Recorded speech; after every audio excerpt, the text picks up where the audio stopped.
आदरणीय प्रधानमंत्री श्री नरेंद्र मोदी जी। নমস্কার, সকলের সাথে সমাজের মাঝে এপি অকপট আছে। আপনাদের যদি আমাদের চ্যানেলটিকে ভালো লেগে থাকে তাহলে অবশ্যই সাবস্ক্রাইব, ফলো, লাইক, শেয়ার করে আমাদের পাশে থাকবেন। দেখতে থাকুন এপি অকপট। আমি শুভেন্দু অধিকারী ঈশ্বরের নামে শপথ করিতেছি যে বিধি দ্বারা স্থাপিত ভারতের সংবিধানের প্রতি আমি অকৃত্রিম নিষ্ঠা ও আনুগত্য পোষণ করিব। আমি ভারতের সার্বভৌমত্ব ও অখণ্ডতা রক্ষা করিব। পশ্চিমবঙ্গ রাজ্যের মুখ্যমন্ত্রী রূপে আমার কর্তব্যসমূহ নিষ্ঠাপূর্বক এবং বিবেকসম্মতভাবে নির্বাহ করিব এবং ভয় বা পক্ষপাত, প্রীতি বা বিদ্বেষ রহিত হইয়া সকল শ্রেণীর জনগণের প্রতি সংবিধান ও বিধি অনুসারে ন্যায়াচরণ করিব। আমি শুভেন্দু অধিকারী ঈশ্বরের নামে শপথ করিতেছি যে পশ্চিমবঙ্গ রাজ্যের মুখ্যমন্ত্রী রূপে যে কোনো বিষয় যাহা আমার বিবেচনার জন্য আনীত হইবে বা আমি জ্ঞাত হইব, তাহা মুখ্যমন্ত্রী রূপে আমার কর্তব্যসমূহের যথাযথ নির্বাহের জন্য যেরূপ আবশ্যক হইতে পারে তদ্গতিকে আমি প্রত্যক্ষ বা পরোক্ষভাবে কোনো ব্যক্তি বা ব্যক্তিগণের নিকট জ্ঞাপন করিব না বা প্রকাশ করিব না। নমস্কার, সকলের সাথে সমাজের মাঝে এপি অকপট আছে। অবশেষে পশ্চিমবঙ্গে পদ্মফুল ফুটল। বিজেপি, ভারতীয় জনতা পার্টি এই রাজ্যে স্বাধীনতার পরেই প্রথম বিজেপি শাসিত রাজ্য হলো, মানে বিজেপি মেজরিটি নিয়ে মাননীয় শুভেন্দু অধিকারী মহাশয় আমাদের নবনির্বাচিত মুখ্যমন্ত্রীকে অনেক অনেক শুভেচ্ছা, অভিনন্দন। এ রাজ্যে আজকে এই মুখ্যমন্ত্রী শপথ গ্রহণ অনুষ্ঠানে আমাদের দেশের প্রধানমন্ত্রী মাননীয় নরেন্দ্র মোদী মহাশয় যেভাবে মঞ্চে উঠে প্রায় ষষ্ঠাঙ্গে নতজানু হয়ে যেভাবে জনতা জনার্দনকে প্রণাম করলেন, তা কোটি কোটি মানুষের হৃদয় ছুঁয়ে গেছে, আমারও হৃদয় ছুঁয়ে গেছে। ভারতবর্ষের প্রধানমন্ত্রী পশ্চিমবঙ্গ জয়ের পর পশ্চিমবঙ্গবাসী তথা দেশবাসীকে যেভাবে প্রণাম জানিয়ে তাদের সম্মান দিলেন, এটা সচরাচর দেখা যায় না। সেটা আমাদেরকে খুবই স্পর্শ করেছে, এটা না বললেই নয়। ধুতি পাঞ্জাবিতে থাকা ডক্টর শ্যামাপ্রসাদ মুখার্জির তৈরি করা আদর্শের ভিত্তিতে যে রাজনৈতিক দল, তাকে কারোর কাছ থেকে সার্টিফিকেট নিতে হবে না। আমি এখানে বিতর্কিত কথা বলবো না, আমি মুখ্যমন্ত্রী, আমি এখন সকলের। আমি চাই শুভবুদ্ধির উদয় হোক। আমি শুধু বলবো যারা এখনো সমালোচনা করছেন তাদের চৈতন্য উদয় হোক। দীর্ঘ একটা কি বলবো অন্ধকারের অবসান ঘটলো, যেন অনেক মানুষ বলছেন আমরা নতুন করে স্বাধীনতা পেলাম। এখন বিষয়টা হচ্ছে আমাদের রাজ্যের নবনির্বাচিত মুখ্যমন্ত্রী মাননীয় শুভেন্দু অধিকারী মহাশয়, তার কাছে আমাদের আশা থাকবে যে দীর্ঘ 15 বছর বা তারও আগে ধরুন বিভিন্ন ক্ষেত্রে মানুষ চরম দুঃখ কষ্ট আছে বঙ্গের মানুষ। আগামীতে যেন ধীরে ধীরে পশ্চিমবঙ্গের মানুষের যে সাধারণ সমস্যা সেগুলো যেন দূর করার কাজ হয় এবং পশ্চিমবঙ্গ রাজ্যে যে শিল্প, যে সংস্কৃতি, যে শিক্ষা ভয়ঙ্করভাবে পিছিয়ে পড়েছে, শুধু তাই নয়, কয়েকটা জেনারেশন অন্ধকারে চলে গেছে পশ্চিমবঙ্গে, তাদের জন্য মুক্তির আলো দেখানো যায়। প্রায় 46% মানুষের জনাদেশ নিয়ে বিজেপি এবার 207 সিট নিয়ে ক্ষমতা এসছেন এবং গোটা দেশের পর পশ্চিমবঙ্গে প্রথম বিজেপি ক্ষমতায় আসলো, যেখানে অনেকেই সন্দিহান ছিল বিজেপি পশ্চিমবঙ্গের মতন রাজ্যে সীমান্তবর্তী রাজ্যে কোনোদিনই ক্ষমতায় আসতে পারবে না। সেটা হয়েছে। মানুষ এবারে দুহাত ভরে ভোট দিয়েছে। অনেক বৃদ্ধরা আমাদের জানিয়েছেন, খবর সংগ্রহ করতে যখন গেছি, তাদের জীবনে এরকম ভালো ভোট তারা দেননি বা দেখেননি। সেই জায়গায় দাঁড়িয়ে মাননীয় মুখ্যমন্ত্রী শুভেন্দু অধিকারী যে দায়িত্ব নিলেন, অধিকারী পরিবার এমনিতেই রাজনৈতিক পরিবার একটি, শুভেন্দু অধিকারীর দাদু স্বাধীনতা সংগ্রামী ছিলেন, শিশির অধিকারী রাজনৈতিক ব্যক্তিত্ব আমরা ছোটোবেলা থেকেই জানি। আজকে সেই মেদিনীপুরের মাটি থেকে আমাদের রাজ্যের মুখ্যমন্ত্রী হলেন শুভেন্দু অধিকারী, বিরোধী দলনেতা থেকে মুখ্যমন্ত্রী। সে এই ক্ষেত্রে যে বা যারা মাননীয় শিশির অধিকারী মহাশয় বা অন্যান্যরা যে বক্তব্যগুলো রেখেছেন, তার কিছু অংশ অবশ্যই আমাদের এপি অকবর নিউজে আপনাদের সামনে তুলে ধরব। কিন্তু তার আগে আমি দেখাবো অবশ্যই, সেই সাথে একটা আবেদন রাখবো এবং কিছু তথ্য আপনাদের সামনে তুলে ধরবো যে আগামী দিনে আমাদের মুখ্যমন্ত্রী মাননীয় শুভেন্দু অধিকারীর কাজটা কতটা কঠিন, কতটা সহজ, কীভাবে সম্ভব হবে, সবটাই দেখাবো একটু তথ্য দিয়ে। দেখতে থাকুন আমাদের অংশটা। 2011 সালে এ রাজ্যে যখন পালাবদল হয়, তখন এ রাজ্যের আমাদের পশ্চিমবঙ্গের ঋণ ছিল 1,87,000 কোটি টাকা। 1,87,000 কোটি টাকা।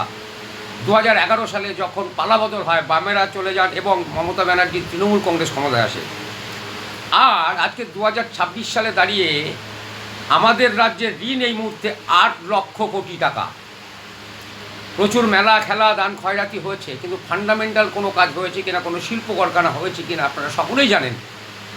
সেইখানে দাঁড়িয়ে এই মুহূর্তে আমাদের রাজ্যের যে জনসংখ্যা, মাথা পিছু 80,000 টাকা ঋণ। এমন অবস্থায় দাঁড়িয়ে রাজ্যের মুখ্যমন্ত্রীর মসনদে বসলেন শুভেন্দু অধিকারী মহাশয়।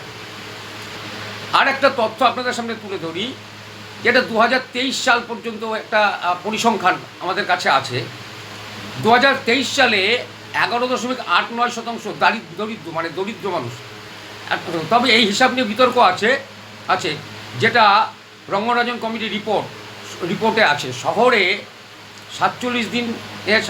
শহরের দিনে 47 টাকা, গ্রামের দিনে 32 টাকা খরচ করতে পারলেই দরিদ্র সীমার উপরে, এই হচ্ছে একটা পরিসংখ্যান রয়েছে।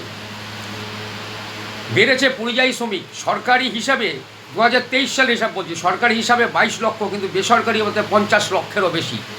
আমরা দেখেছি কাতারে পরিযায়ী শ্রমিক বা বিভিন্ন অন্যান্য রাজ্যে শিক্ষিত মানুষ চাকরি করছেন, তা অন্যান্য রাজ্যে আছেন, তারা ভোটের সময় এ রাজ্যে ফিরছেন, এটা আমরা দেখেছি।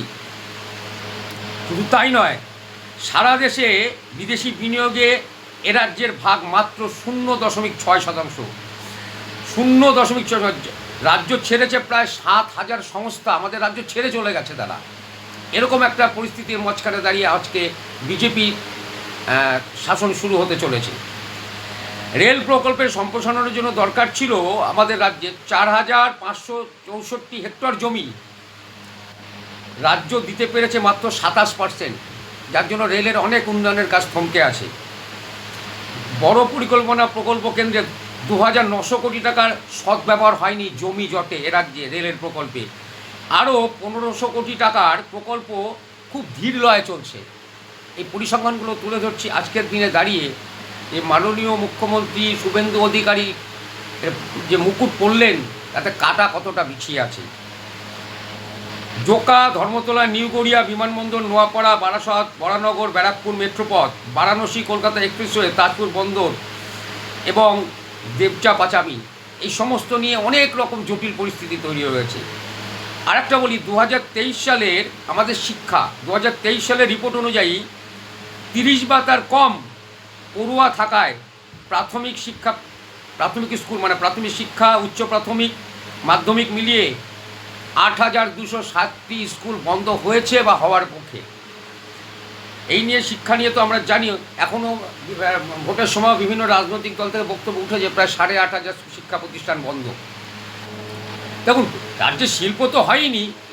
11 সালের বুদ্ধদেব বাবুর যে কৃষি আমাদের ভিত্তি, শিল্প আমাদের ভবিষ্যৎ 2006 জিতে এসেছিলেন, সেটা তো বানচাল হয়েছেই।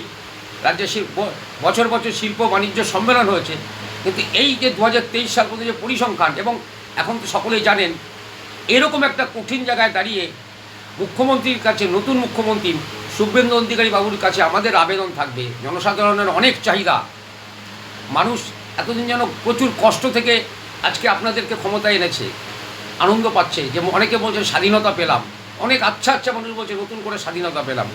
সেইখানে দাঁড়িয়ে মাননীয় মুখ্যমন্ত্রী সমীপ বসু আগামীতে বিজেপি এরা যে ক্ষমতায় আসার আগে যা যা প্রতিশ্রুতি দিয়েছে, এবং গতকাল মুখ্যমন্ত্রী নির্বাচিত, দলীয় বৈঠকে মুখ্যমন্ত্রী নির্বাচিত হওয়ার সাথে সাথে মাননীয় শুভেন্দু অধিকারী মহাশয় যে কথাটা বলেছিলেন, বক্তব্যটা রেখেছিলেন যে এমন ভালো কাজ করবেন, 46 নয়, আগামী নির্বাচনে আপনার 60% মানুষের ভোট যেন আপনাদের কাছে আসে, এবং দুর্নীতিমুক্ত একটা শাসন দেখব আমরা, দুর্নীতিমুক্ত সরকার দেখব, উন্নয়নমুখী একটা সরকার দেখব। এই আশা রেখে খুব বেশি কথা না বলে আজকে আবার অনেক শুভেচ্ছা এবং ধন্যবাদ জানাই রাজ্যে নতুন মুখ্যমন্ত্রী এবং তার ক্যাবিনেট মন্ত্রী সহ বিজেপি সরকার, যারা আগামীতে আমাদের রাজ্যটা শাসন করবে, আমাদের রাজ্যটা দেখভাল করবেন।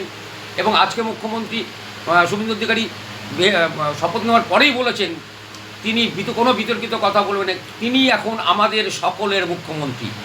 তাই আমরা আমাদের মুখ্যমন্ত্রীর কাছে এই আশা থাকবে আমাদের, যে আগামীতে আমরা যেন পশ্চিমবঙ্গ রাজ্যবাসী যেন সুশাসন পায়, কর্মসংস্থান পায়, শিক্ষায় আবার উন্নতি করতে পারে, শিল্প প্রতিষ্ঠা হোক, কর্মসংস্থান তৈরি হোক, এই আশা রেখে আমরা আমাদের আজকের এপি অকবর নিউজের পক্ষ থেকে পুনরায় অভিনন্দন, ধন্যবাদ জানাই বিজেপি সরকার এবং মাননীয় মুখ্যমন্ত্রী শুভেন্দু অধিকারী এবং দেশের প্রধানমন্ত্রী নরেন্দ্র মোদীকে। দেখতে থাকুন সকলের সাথে সমাজের মাঝে এপি অকপট আছে। কবিগুরুকে প্রধানমন্ত্রী প্রণাম জানিয়ে মুখ্যমন্ত্রীকে শপথ নেওয়ালেন এবং আমরা দায়িত্বভার নিলাম। বাংলা বাঙালির সংস্কৃতি কবিগুরুর চেতনাতে, কবিগুরুর ভাবনাতে হবে, তার আজকে শুভ সূচনা। একটাই মন্ত্র স্বামীজির, চোরইবতী চোরইবতী।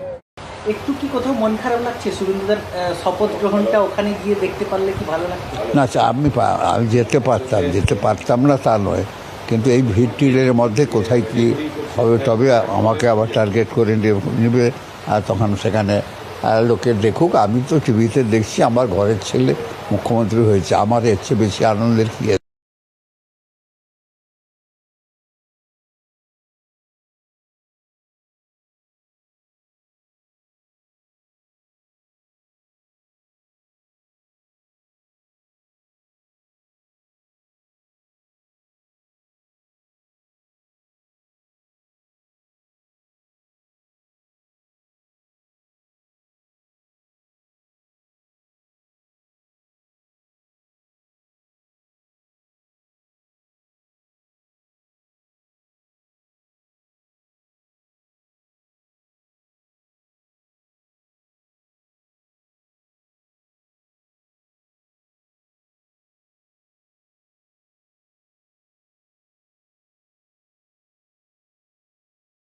মেদিনীপুরে বিশ্বাসঘাতক জন্মায়, বিদ্যাসাগর জন্মায়। আর বর্ণ পরিচয় না বললে সাংসদ বাবু পাউচ তো খান সারাদিন 8টা 10টা। সাংসদ বাবু নিজের নাম আর পরিবারের নাম তো বাংলায় লিখতে পারতেন না, এটা তো মেদিনীপুর দিয়েছে, বিদ্যাসাগর দিয়েছে। মাতঙ্গিনীর দেশ, ক্ষুদিরামের দেশ, লড়াই আমরা করতে জানি।